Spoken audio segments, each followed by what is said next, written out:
The entire mansion went silent when the millionaire suddenly grabbed his coat, looked directly at the maid standing beside the cleaning cart, and said, "I need a wife now. Come with me." She thought he was joking. She thought he had finally lost his mind. But when she saw the fear hidden behind his cold expression, she realized this wasn't a joke at all. And what she did next would change not only his life, but hers forever. If you believe kindness can heal even the deepest wounds and that everyone deserves a second chance, take a moment to like this video, share it with someone who needs hope, leave a comment, and subscribe to the channel. You never know when a simple act of kindness might become the beginning of someone's miracle. The story began in Chicago, Illinois, inside one of the most luxurious hotels in the city. The marble floors reflected the golden chandeliers above. Expensive cars waited outside beneath the covered entrance, and wealthy guests moved through the lobby as if the world belonged to them. At the center of that world was 38-year-old Nathaniel Hayes, a self-made millionaire who owned several hotels and restaurants across the United States. To outsiders, Nathaniel had everything. He had money, power, influence, and a mansion overlooking Lake Michigan. But behind the expensive suits and controlled expression lived a man who had forgotten what happiness felt like. Nathaniel had become wealthy through years of sacrifice. His father had died when he was young, leaving his mother, Margaret, to raise him alone. Nathaniel remembered watching his mother work double shifts at a small diner just to keep food on the table. He had promised himself that one day she would never have to struggle again. But success came with a price. By the time Nathaniel was 30, he had become obsessed with business. By 35, he barely spoke to his friends. By 38, he had pushed almost everyone away. His greatest weakness, however, was his 6-year-old daughter, Sophie. Sophie had lost her mother when she was only 2 years old. Since then, Nathaniel had tried desperately to be both father and mother, but his business empire demanded more than he could give. Sophie had grown into a quiet little girl who rarely smiled around strangers. She carried a small stuffed rabbit everywhere she went, and whenever she felt frightened, she held it tightly against her chest. Nathaniel had hired nannies before, but none stayed long. Some wanted access to his money. Others treated Sophie like a responsibility rather than a child. One woman had even disappeared after stealing expensive jewelry from the house. Nathaniel's trust in people had become almost non-existent. Then came Grace Bennett. Grace was 31 and worked as a housekeeper at Nathaniel's Chicago hotel. She had no wealthy family, no powerful connections, and no expensive education. She had grown up in a small town in Indiana and had moved to Chicago after her mother became sick. After losing her mother, Grace had been left with nothing except a few photographs, a worn Bible, and the belief that honest work was still worth something. She cleaned rooms, polished floors, changed sheets, and quietly helped guests whenever she could. Most wealthy people never noticed her. To them, she was simply part of the background. But Sophie noticed her. Every afternoon, Grace would pass through the hotel's private residential floor where Nathaniel occasionally stayed. Sophie would sit near the window with her rabbit, watching people hurry past. One rainy afternoon, Grace noticed the little girl sitting alone. Instead of walking past, she stopped and placed a small paper flower beside Sophie. She had made it from an old housekeeping checklist. Sophie looked at it for several seconds before quietly smiling. That tiny smile was the first Nathaniel had seen from his daughter in weeks. From that day forward, Sophie began waiting for Grace. Grace never tried to impress her. She never mentioned Nathaniel's wealth. She never asked Sophie for anything. She simply listened. She helped her color pictures, brought her warm milk when she was cold, and sat beside her whenever she felt lonely. Grace understood something that money could never buy. Sometimes children don't need expensive toys. They need someone who stays. One evening, Nathaniel returned from an exhausting business meeting and found Sophie asleep on the sofa with her head resting against Grace's shoulder. Grace had quietly covered the girl with a blanket and was preparing to leave. Nathaniel stared at the scene. For the first time in years, his mansion-like hotel suite didn't feel empty. But Nathaniel was still Nathaniel. He was afraid of becoming dependent on anyone. He thanked Grace briefly and dismissed the moment as nothing important. He didn't know that the next morning, his entire world would collapse. Nathaniel received a phone call from his attorney, Marcus Reed. The news was devastating. Nathaniel's late mother had left a condition in her estate plan that he had never taken seriously. His mother had placed a portion of Nathaniel's family trust into a legal structure that required him to establish a stable family household before a certain deadline. If he failed, millions of dollars intended for Sophie's future would be frozen, and control of several family-owned properties could be transferred to a distant relative. Nathaniel had less than 48 hours. There was another problem. His business rivals were already preparing to attack his company. A family scandal could cost him major investors. Nathaniel panicked. His lawyer suggested that he announce an engagement to someone trustworthy. But Nathaniel had no girlfriend. The women surrounding him had always been interested in his wealth, and he refused to marry someone simply because she looked perfect beside him. That afternoon, he walked through the hotel lobby with 3 security guards behind him. His expression was tense, his phone kept ringing, and his mind was racing. Then he saw Grace. She was pushing a cleaning cart across the marble floor. Nathaniel stopped. He remembered how Sophie smiled around her. He remembered how Grace never asked for anything. And in a moment of desperation, he made the most reckless decision of his life. He walked straight toward her and told her he needed a wife immediately and wanted her to come with him. Grace froze. She thought he had insulted her.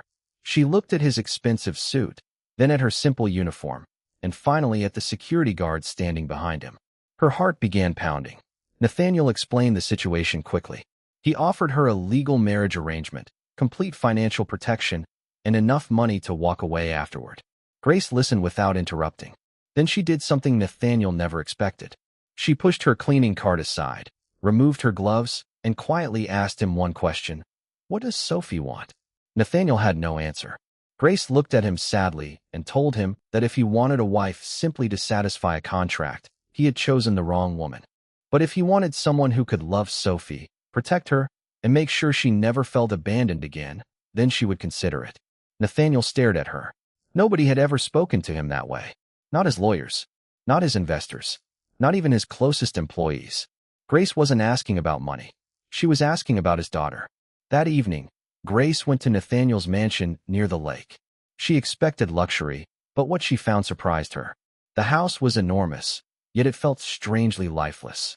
There were rooms nobody entered, dining tables rarely used, and photographs of Nathaniel and Sophie scattered across shelves. Sophie appeared at the top of the stairs. When she saw Grace, she ran toward her. Nathaniel watched in silence as Grace knelt down and hugged the little girl. For a moment, something inside him cracked. He realized that his daughter had never needed a perfect mother. She had simply needed someone who made her feel safe. The marriage happened quietly at a small courthouse in Chicago. There were no flowers, no grand celebration, and no newspaper photographers. Grace wore a simple cream-colored dress. Nathaniel wore a dark suit. Sophie carried the paper flower Grace had made for her weeks earlier. But just as they were leaving the courthouse, a photograph was taken. By the next morning, the internet exploded. Millionaire marries his maid. Billionaire heir's secret wedding. Desperate marriage or hidden romance. Nathaniel's investors became suspicious. His relatives accused Grace of chasing money. Some even called her a gold digger. Grace heard every cruel word, but she refused to fight back. Instead, she focused on Sophie. She made breakfast every morning. She helped with homework. She planted flowers in the garden. She read bedtime stories. Slowly, the mansion began changing. The silence disappeared. Laughter returned. Sophie started leaving drawings on Nathaniel's desk. Grace placed photographs on the walls. For the first time in years, Nathaniel began coming home early. But then came the real test. One night, Sophie developed a severe fever. Nathaniel panicked. He called doctors, security teams, and specialists. Grace stayed beside Sophie's bed, holding her small hand through the night. When Sophie became frightened, Grace prayed quietly beside her. Nathaniel stood in the doorway watching. He had millions of dollars, but he couldn't buy peace. Grace had almost nothing, yet somehow she was giving his daughter everything she needed. By morning, Sophie's fever finally began to fall. Nathaniel sat alone in the hallway, overwhelmed. Grace found him there. For the first time, he admitted that he was terrified of losing his daughter.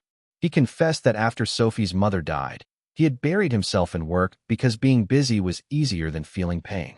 Grace didn't judge him. She simply told him that grief didn't make him weak. Running away from love did.